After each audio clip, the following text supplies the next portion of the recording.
89.7 FM, Eastside Radio. Hi, I'm Leo Metzker. You're listening to Metzker Interviews. It's a great honour to be joined by someone who is a part of music royalty. Larry Gold is an arranger, a composer, a producer, a past member of MFSB, and he's one of the brilliant minds behind Philadelphia Soul. Larry, thank you very much for joining me. It's my pleasure. TSOP by MFSB. It's like the anthem of the Philly sound. Were you playing cello on that record? Yeah, I played on all those records. I remember when MFSB was even sort of born, all of a sudden we were doing instrumentals. We hadn't done instrumentals before that. We actually did one instrumental. There was a very famous instrumental that someone else did called The Horse that came out of Philadelphia, I think in the late 60s. So the orchestra that's called MFSB, that was also South Soul and was also a lot of other orchestras, had done some instrumentals, but officially Gamble and Huff did MFSB. I think Don Cornelius asked him to write a theme for his TV show. Right, Soul Train. And we went into the studio and we recorded a couple of instrumentals. And one of them was TSOP. And that year, that became a number one record. And the studio orchestra, which was called MFSB, we went on tour that summer. I think we played about maybe 10 times throughout the country. And how big was the orchestra? Well, it was at least 30 pieces. It was a full rhythm section that included the great old rhythm section, Ronnie Baker and Norman Harris and Earl Young and Larry Washington on congas. Sometimes live, every once in a while, Leon played piano. Leon Huff. Yeah, but when we were on tour, Leon wasn't playing piano, so another piano player played. No, and Vince Montana played vibes, and there was Bobby Eli, second guitar player, and sometimes there might have even been a third guitar player, and there was at least 10 string players, and I would imagine there was probably 12 horn players. So you figure it out, it was about 30 musicians. 89.7 FM, Eastside Radio. In terms of your background, you met Kenny Gamble, Leon Huff and Tom Bell, who had formed Philadelphia International Records in 1971. That was with MFSB as the house orchestra. But in your early teens, you were involved in the Philadelphia music scene as a cellist, and you wanted to be a concert cellist like Pablo Casals. So when did you start playing on records? I actually started playing on records when I was about 14 years old, which would have put it around 1962, 63. There was a big record label in Philadelphia called Cameo Parkway. A lot of records. As you well know, records in those days, almost every record had strings and horns on it. Yeah. So there were cellos on every record. And it was a great way for a kid to make a living. You know, I grew up not poor, but not rich either. And I was in school. And I met Tom Rinaldo, who is a very famous name because he contracted all the strings and horns out of Philadelphia for the next 15 years. And he became my friend and he started hiring me.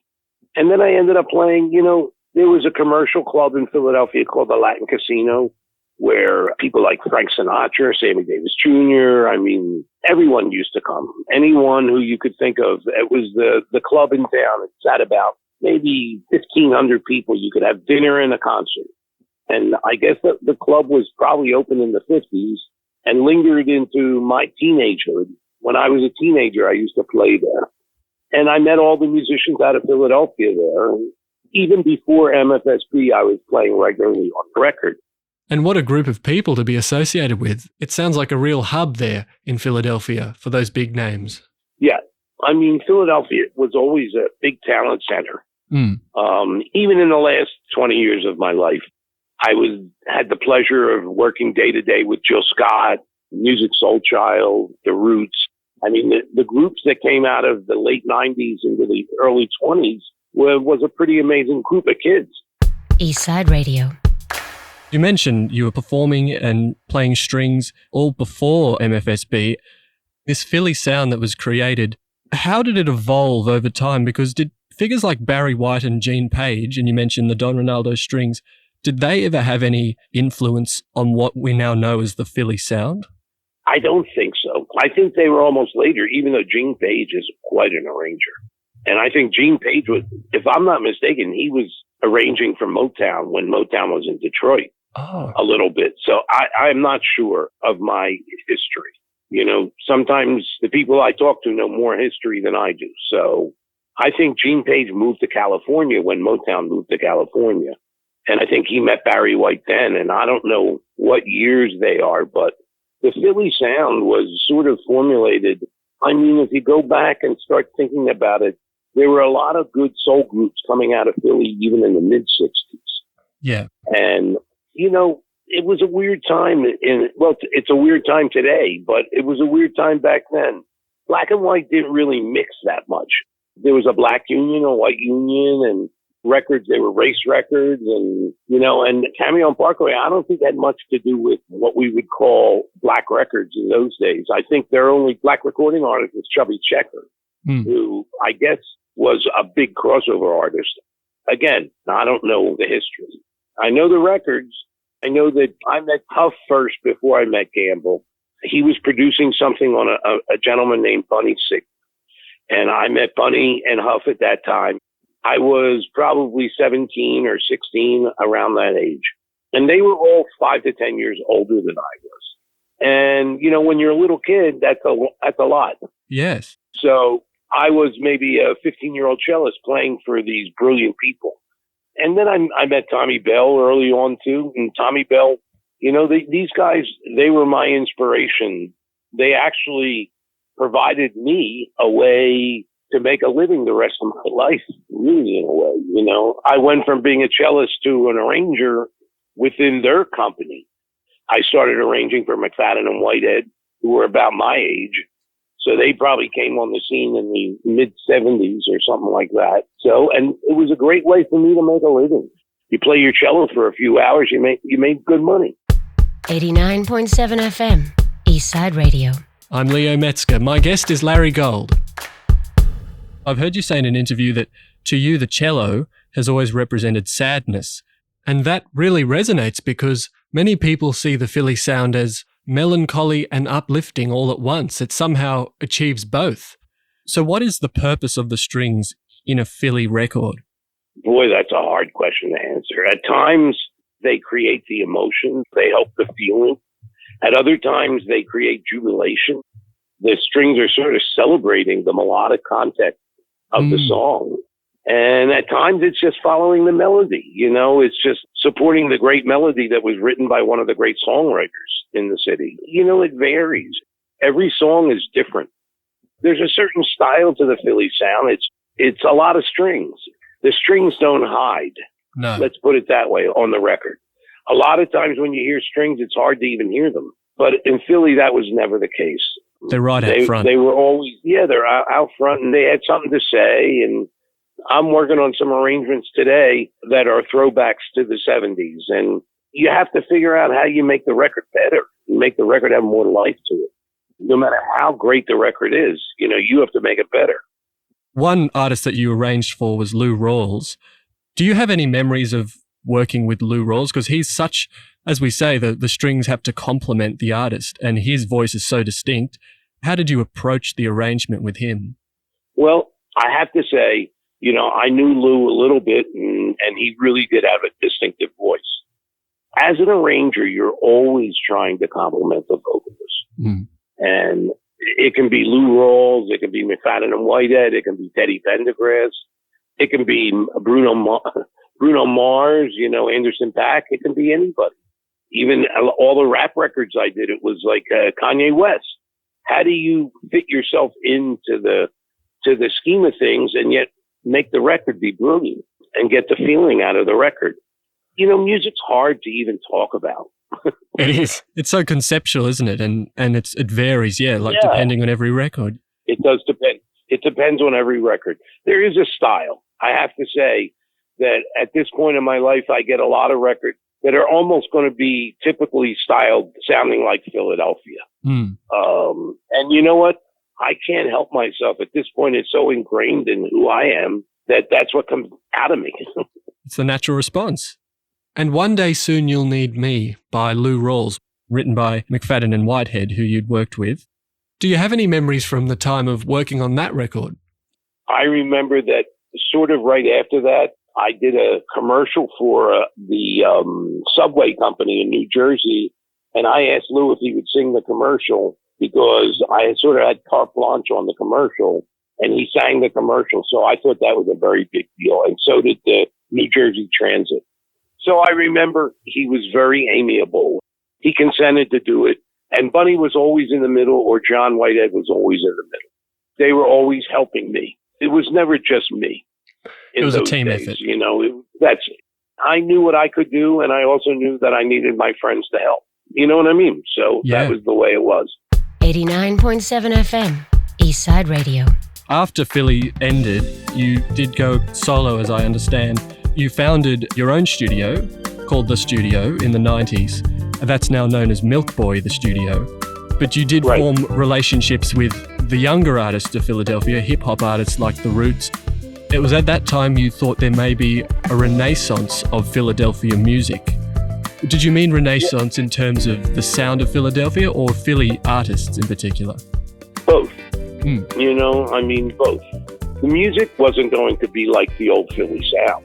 But I think what happened was you had someone like Jill Scott who wrote very honest songs. I mean, her first album was brilliant. There were at least 4 or 5 really, really great songs on it.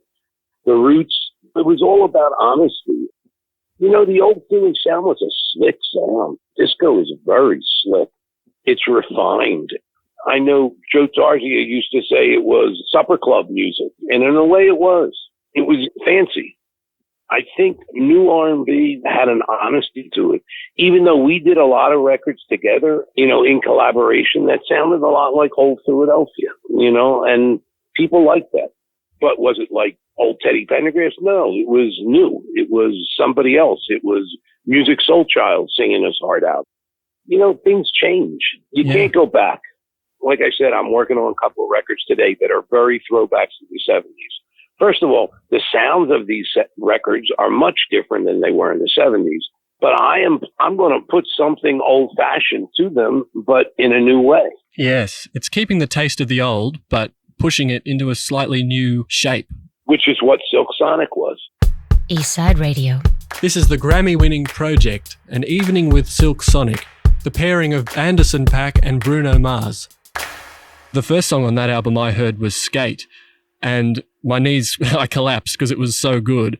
I went and got the CD, and I was looking through the little booklet that's in the CD case, and I read the words, strings arranged and conducted by Larry Gold at Milk Boy Studios, Philadelphia. How did you come to work with Silk Sonic? Because they are reviving, like you say, that 70s sound, but with their own take on it. I think Bruno's quite a brilliant artist, and I think he did his research.